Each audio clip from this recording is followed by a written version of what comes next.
بسم اللہ الرحمن الرحیم۔ السلام علیکم ناظرین۔ ایک مولوی صاحب کا پاجامہ درزی نے ذرا لمبا کر دیا۔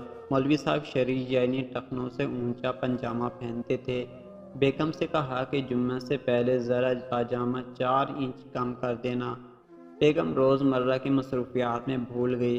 دوسرے دن مولوی صاحب نے بیٹی سے کہا کہ ذرا پاجامہ 4 انچ کم کر دینا۔ بیٹی بھی ٹال گئی۔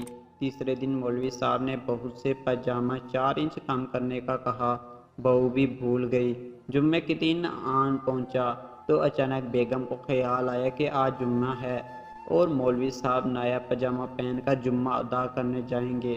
انہوں نے اپنے کمرے میں لے جا کر جلدی 4 انچ کاٹ کا پٹھیاں مار دی اور پاجامہ رکھ آئی۔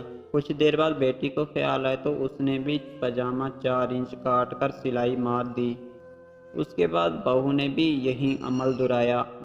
دوپہر جب مولوی صاحب نے غسل کر کے پاجامہ پہنا تو وہ کچا بن چکا تھا۔ پاکستان کے غریب عوام کے مالی حالات بھی ہر بجٹ میں نئے ٹیکس لگ کر مولوی صاحب کے پاجامے جیسے ہو گئے ہیں۔ جس کو یاد آتا ہے نیا ٹیکس لگا دیتا ہے۔